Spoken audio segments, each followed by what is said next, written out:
I decided to complete a PS1 Bugs Bunny video game without collecting any carrots. This is our enemy for this run. We don't like these. These are regular carrots, and they are disgusting. Okay, so it doesn't sound too bad, but hold on, because there's more to this challenge than meets the eye.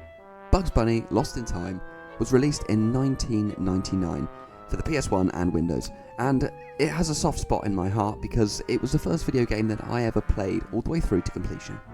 The game is made with kids in mind, and offers the player multiple, normally platform-based levels, which all take inspiration from the classic Looney Tunes cartoons. You play as Bugs Bunny, who needs no introduction, and are helped throughout by Merlin, a time-travelling wizard who saves your game and gives you cool upgrades and abilities. It offers up 3 main collectibles. Clocks, which are the most valuable resource, and they unlock most of the levels in the game. Golden carrots, which are the second most valuable collectible. They too unlock levels, but not as many. And the third one, regular carrots. These refill Bugs' health, and if it's full, sit in the inventory and can be traded for golden carrots once in each era. That's a little bit about the game, but now let's get into the actual run, because this was surprisingly challenging. So without further ado, let's see how my attempt went to play Bugs Bunny Lost in Time completely carrotless. Grainstorm. You start the game in a place called Nowhere, which is kind of like a world outside of time itself.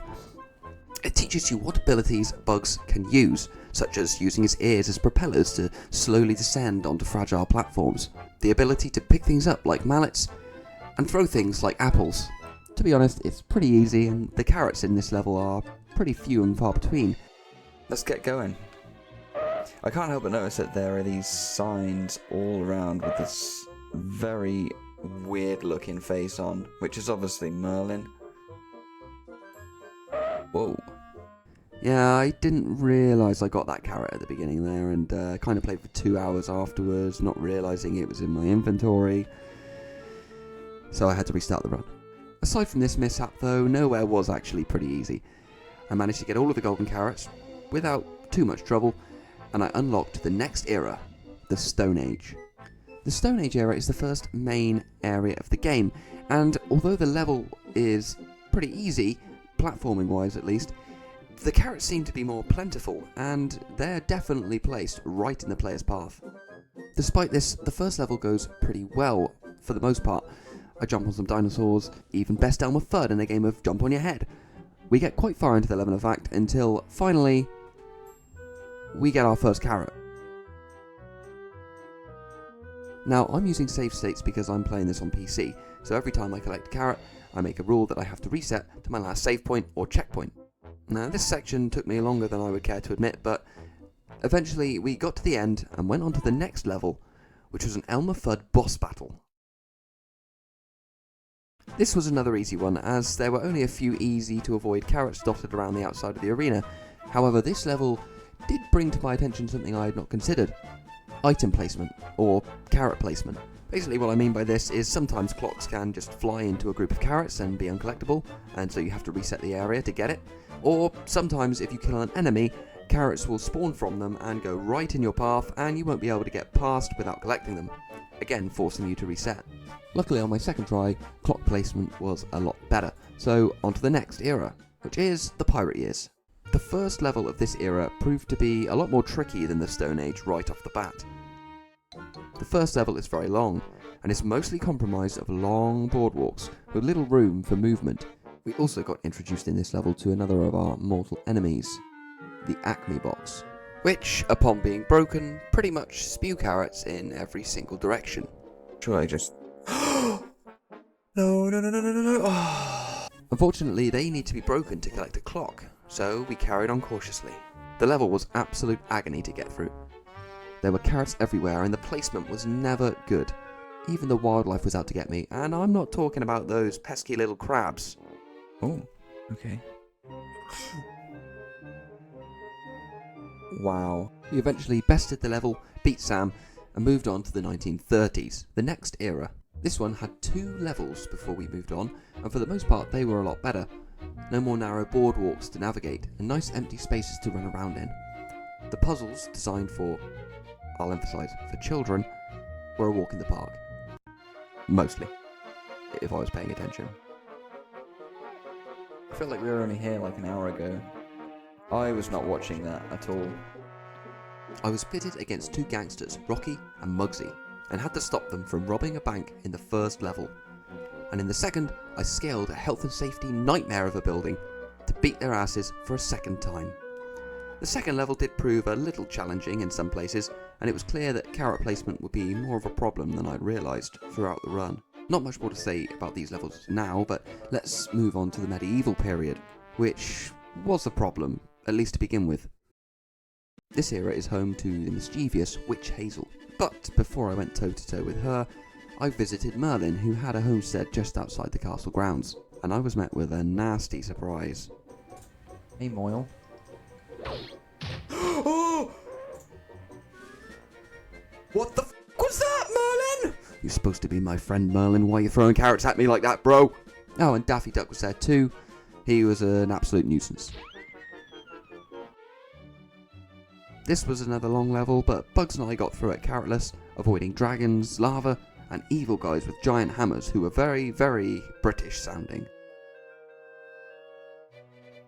It looks like there might be a loading zone there, so I could... Oh. After beating the level, I unlocked more levels in the Pirate Years, and so went to investigate.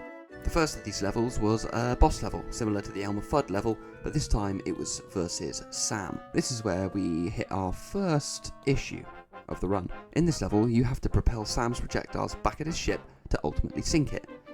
There was just one problem with this. The game automatically gives you carrots whenever you hit his ship with barrel bombs. This was the first level that locked us out of collectibles completely. Not a good omen for how the run will end. Ah well, let's keep going. What's the worst that can happen? Luckily, the other level in the Pirate Years wouldn't prove impossible like the last one, and we fought our way through scorpions and peeping pirates to nab some more clocks, and ultimately unlock the first level in the final era. Dimension XXX. I just gotta say, I love these space levels. I know that they're based on the cartoons visually, but they are really cool to navigate. And those robots are really, really cute. Oh! Uh-oh. No, don't put me down the chute. Oh. Where are you gonna put me? You're gonna put me right back at the beginning of the level, aren't you? Oh, no. Okay, yeah, they kinda suck. The space level was so fun, I completely forgot about our scare with the impossible level earlier. That is until the next level also proved impossible.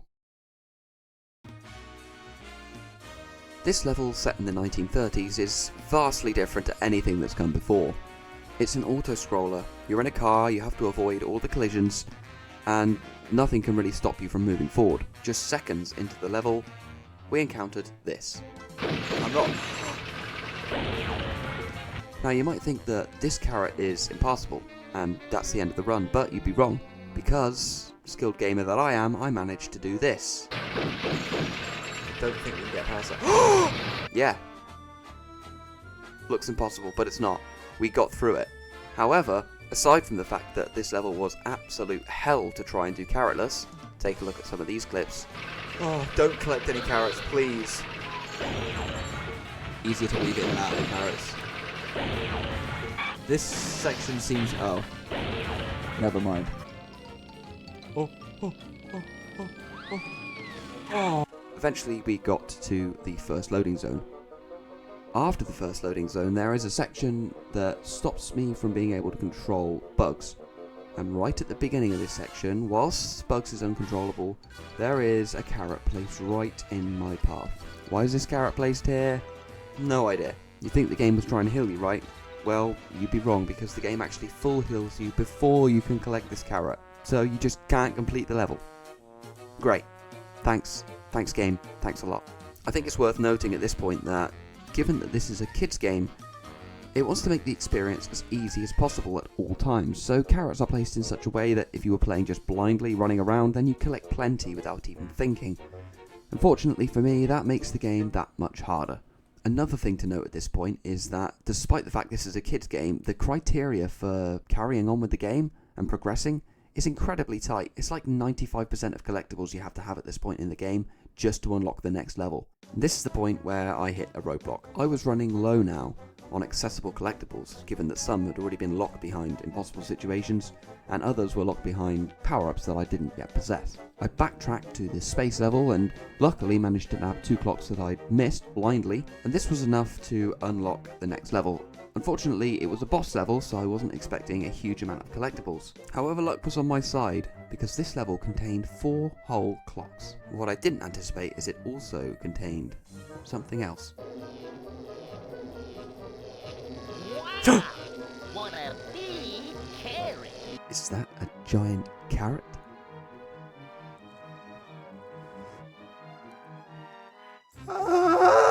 So I was now 1 clock away from unlocking the next level, and I had no idea where to get it from. It seemed like everything was locked behind carrots or power-ups, but I did a bit of research and I found this handy little trick from a TAS of the game. The skip allows you to bypass one of the power-ups needed to access some of the level. It worked! Hell yeah, baby! We got the next clock we needed and went on to the next level. I could feel at this point that it was judgment time. I didn't know if this run was possible, I'd never road tested it, and I was very, very close to not being able to complete the run. With a stroke of luck, the next level actually unlocked one of the new abilities, which allowed me to backtrack somewhat. So after completing the time trial level, I went back to some of the older levels, used my ability, and got some clocks that I hadn't been able to previously collect. Again, this unlocked more levels, and I did a couple of them. There was one with a bull, which I remember the cartoon, it was actually a really cool level. And there was another time trial level with Marvin the Martian. The fact that I managed to unlock a few more levels gave me a spark of hope. And then, it happened. I unlocked a level called the Carrot Henge Mystery. It was a big snowy level, and I actually remember playing this one back when I was a kid. I remember enjoying it a lot actually, and I also remember that I'm pretty sure this was where the last power-up was obtained. Annoyingly, when we spawned into the level, we soon realised that this was where the run would end.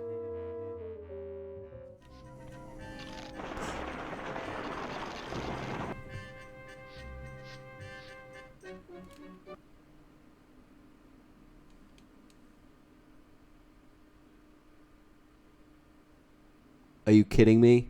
Yeah, this one section, screwed us. There is simply no way around it. I've tried jumping around the side, I've tried jumping over, but the game automatically forces you to collect at least 3 carrots. The clock requirements for this level were 73, which I just managed to scrape together. The next level that I could open was 80 clocks. Even if I'd gone back and collected the clocks that I previously thought uncollectible because of carrots or abilities that I had yet to unlock, I still wouldn't be able to unlock the next level. And so here is where our run has ended. And there you have it. My attempt to complete this PlayStation 1 classic Bugs Bunny video game without collecting a single carrot has ended in failure. But you know what? I had a ball, and I hope you did too. It just wasn't to be this time. Thanks for watching everyone, especially if you've made it this far into the video. Don't forget to like, subscribe for more content and ring that notification bell. Until next time, this is Cranestorm, signing off. Catch you later.